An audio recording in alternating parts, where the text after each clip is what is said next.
அனைவருக்கும் வணக்கம். என்னுடைய பிள்ளைங்களுக்கு எல்லாருக்குமே தெரியும், சிறுவாச்சூர் மதுரகாளி தம்பி வந்து நம்ம ஏமச் செல்வம் எல்லாருக்குமே தெரியும். ஏன்னா திடீர்னு எனக்கு வாட்ஸ்அப்பில் ஒரு வீடியோ லிங்க்கும் ஒரு மெசேஜும் வந்திருந்துச்சு. நான் ரொம்ப பதறி போயிட்டேன், என்ன ஆச்சு பையனுக்கு அப்படின்னு சொல்லிட்டு. ஏன்னா எனக்கு ஆரம்ப காலகட்டங்களில் எனக்கு எல்லாரும் சில இம்சைகளும் கஷ்டங்களும் கொடுக்கும்போது இந்த நிமிஷம் வரைக்கும் என் தாய் தான் சொல்லி எனக்கு உறுதுணையாக ஒரு ஆன்மீகத்தில் ஒரு சப்போர்ட் பண்ண ஒரு செல்ல மகன். உண்மையாக சொல்லணும்னா ஒரு உண்மையான ஒரு செல்ல மகன்னாக்கா நம்ம சிறுவாச்சூர் தம்பி தான். அந்த தம்பியோட சிலை தான் நான் ஒரு மாதத்துக்கு முன்னாடி வீடியோவும் போட்டிருந்தேன். ஒரு மாதம் கூட முழுசாக முடியல, அப்போ வீடியோ போட்டிருந்தேன். தம்பியோட சிலை தான் நம்ம திருவண்ணாமலை செய்ய வச்சுட்ருக்குறோம். அப்போ அந்த சிலை வந்து வேண்டாமா வேறு இடம் செய்ய வைக்கலாம் அப்படின்னு சொல்லி ஒரு வீடியோவும் கொடுத்துருந்தேன். திடீர்னு என்னடா தம்பி ஃபோட்டோ வந்து நியூஸ் சேனல் எல்லாத்துலேயுமே வந்திருக்கு அப்படின்னு உடனே நான் பயந்துட்டேன். இருந்தாலும் அவனு என்னுடைய மகன் தான். ரெண்டு பேருமே ரெட்டை பெறுவீங்க, ஏமச்சந்திரனும் ஏமராஜின்னு சொல்லி ரெண்டு பேருமே ரெட்டை பெறுவீங்க. ரெண்டு பேருடைய ரூபம் உருவம் எல்லாமே ஒன்றா தான் இருக்கும். என்ன நடந்திருக்குனாக்கா, ஃபஸ்ட்டு பையன் வந்து ஏமச்சந்திரன், ரெண்டாவது வந்து நம்ம ஏம செல்வன் நம்ம செல்ல மகன்.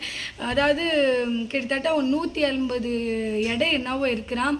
சரி, அவனுக்குன்னு ஒரு நல்லது நடக்கணுன்றதுக்காக தன் பெற்றோரிடம் போய் சொல்லியிருக்கிறான், அம்மா எனக்கு ஒரு கல்யாண காட்சி நடக்கணும், அதனால எனக்கு வந்து உடல் இது வந்து குறைக்கணும், உடல் எடை வந்து குறைக்கணும் அப்படின்னு சொன்ன உடனே பெற்றோர்கள் வந்து இது ஒரு மாதமாக அவங்க யோசனை பண்ணியிருக்காங்க.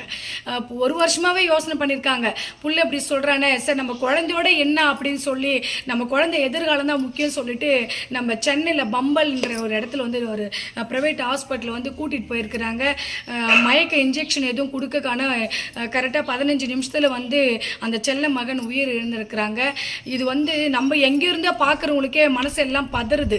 அப்போ அந்த பெற்றவங்களுடைய அவங்க கதறல், அந்த குமுறல் வந்து நம்மளால் கேட்க முடியல. அவ்வளோ ஒரு வருத்தமாக இருக்குது. எனக்கு கண்டிப்பாக என்னுடைய மகனுக்கு எப்படி ஆறுதல் சொல்கிறது எங்களுக்கு தெரியல. இருந்தாலும் எங்களுடைய ஆழ்ந்த இறுக்கங்கள் தெரிவிச்சுக்கிறேன்ப்பா.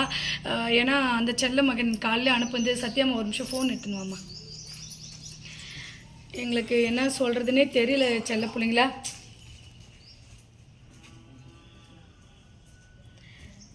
தம்பி வந்து எங்களுக்கு வாட்ஸ்அப் பண்ணியிருக்காங்க.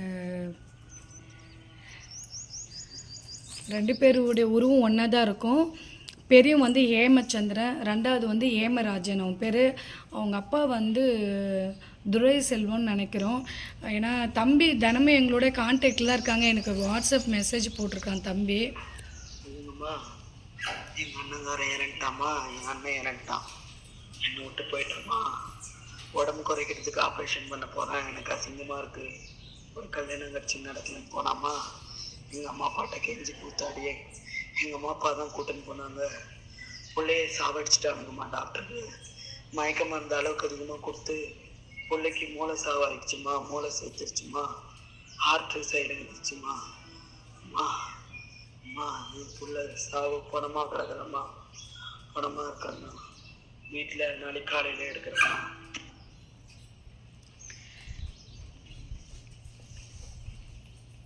இது வந்து செல்ல பிள்ளைங்களா ரொம்ப வருத்தமாக எனக்கு ஒரு வாட்ஸ்அப்பில் மெசேஜ் பண்ணியிருக்காரு தம்பி. ஏன்னா காலில் தான் எங்களுக்கும் விஷயம் தெரியும். கண்டிப்பாப்பா உனக்கு எப்படி ஆறுதல் சொல்கிறதுன்னு தெரியல. கூட ஒருத்தர் கூட நம்ம பிறக்கிறோம் அப்படின்னாக்கா மீண்டும் அந்த பிறவியில் நம்ம பிறக்க போகிறதில்ல, எடுக்க போகிறது மனுஷ ரூபங்களில் ஒரு பிறவி தான் நம்ம எடுக்கிறோம்.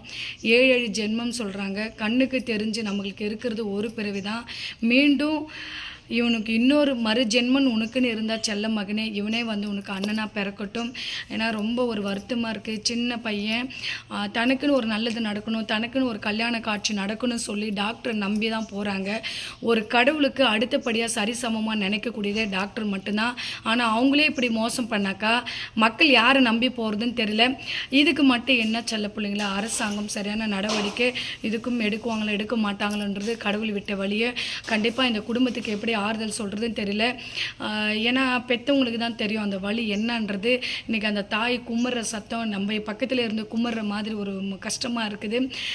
ஏன்னா எவ்வளோ ஆசையோட தன்னுடைய குழந்தை வந்து உடல் வந்து குறைச்சிக்கும், அதுக்கு ஒரு கல்யாணம் பண்ணலான்னு அவங்க கனவுளோட தான் அந்த ஆப்ரேஷன் தியேட்டர் உள்ளே அனுப்பியிருக்காங்க. எல்லா கடவுளையும் கும்பிட்டு தான் அனுப்பியிருக்காங்க. விதி வந்து கடவுளுக்கே பிடிக்கல போல இருக்குது. ஆனால் வெளியே வரும்போது பொட்டலமாக கட்டி ரத்த கரையோடவே கொடுத்துருக்குறாங்க. அது கேட்கும் போது மனசு ரொம்ப கலங்குது நமக்கு. கண்டிப்பாக எனக்கு தெரிஞ்ச ஒரு விஷயம், நம்ம உடல் குறைக்கிறோம் அப்படின்ற பேரில் வந்து நிறைய விஷயங்கள் நடந்துட்டுருக்குது. ஆனாலும் நம்ம உடம்பு வந்து தேவையான என்ன ஃபுட்டு எடுத்து நம்ம உடம்பை நம்ம சரி பண்ணிக்கணும். இப்படி போனதுனால இன்றைக்கி ஒரு உயிர் போனதாக மிச்சம். எல்லாருமே நம்ம தவறு சொல்ல கிடையாது. ஒரு சில இடங்கள் நம்பி இப்போ ஒரு ஹாஸ்பிட்டல் டாக்டருங்களும் பொறுப்பில்லாத செய்யக்கூடிய வேலையினால இன்றைக்கி ஒரு உயிரை இழந்திருக்கிறாங்க. இதுக்கு நம்ம என்ன சொல்ல முடியும்? எவ்வளோ நமக்கு மேலே எவ்வளோ விஷயங்கள் இருக்குது, எவ்வளோ அரசாங்கங்கள் இருக்குது. ஆனால் இதுக்கான முடிவு வந்து அது எப்படி முடியுதோன்னு தெரியல. கண்டிப்பாக அந்த பிள்ளைக்கு நீதி கிடைக்கணும்.